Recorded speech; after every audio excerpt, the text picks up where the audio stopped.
ஹாய்மா, இங்கே பாருங்கடா. Churidar pant measurement எடுத்து எப்படி கட் பண்ணுறதுன்ட்டு எக்ஸ்பிளைன் பண்ணுறேன். அப்படியே பார்த்துக்கோங்க. முதல்ல பேண்ட் உயரம் எடுத்துக்கோங்க. அதுக்கப்புறமா சீட் சுற்றளவு எடுத்துக்கோங்க. அதுக்கப்புறமா கால் சுற்றளவு எடுத்துக்கோங்க. இந்த 3 அளவு மட்டும்தான் எடுத்துக்கணும். இப்போ பேண்ட் ஹைட்டு எடுத்துகிட்டு அதுக்கு பாருங்கள் 2 இன்ச்சு கூட்டிக்கோங்க.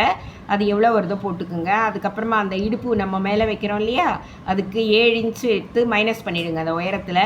அது எவ்வளோ வருதோ பார்த்துக்கோங்க. அதுக்கப்புறம் கால் அந்த 2 இன்ச்சு கூட்டிக்குங்க அதில் மைனஸ் பண்ணதில், ஏன்னா கீழே மடித்து தைக்கிறதுக்கு. அவ்வளோதான்டா.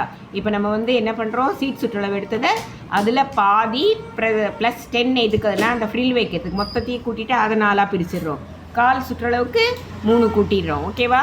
3 கூட்டிட்டு அதை பாதியாக பிரிச்சிடுறோம். இப்போ பாருங்கள், நம்ம சீட் சுற்றளவுக்கு எவ்வளோ இருக்கோ அதுக்கு 8 கூட்டி அந்த இடுப்பு சுற்றளவுக்கு துணியை கட் பண்ணுறதை நம்ம எடுக்கணும். ஓகேவா? இப்போ பாருங்கள், இப்போ நான் பேண்ட் வரைஞ்சிருக்கேன் பாருங்கடா. முதல்ல காலினுடைய உயரம் 33 வச்சுட்டு மடிச்சு தைக்கிறதுக்கு 2 இன்ச்சஸ் விட்டுட்டோம். அந்த கால் அளவு 7.5 டிவைட் பண்ணது.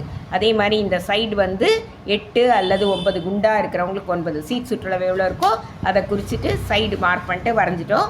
இந்த இடத்துல அந்த இடுப்பு சுற்றளவுக்கு வேண்டிய துணியை நம்ம அகலம் எடுத்துகிட்டு உயரம் 7 + 2 வச்சு இந்த மாதிரி வெட்டணும்டா. இதுதான்டா கணக்கு போட்டு வெட்டுற பேண்ட்டு. ஓகேவா? லைக் பண்ணுங்கள், ஷேர் பண்ணுங்கள், கற்றுக்குங்க, சப்ஸ்கிரைப் பண்ணுங்கள். தேங்க்யூ.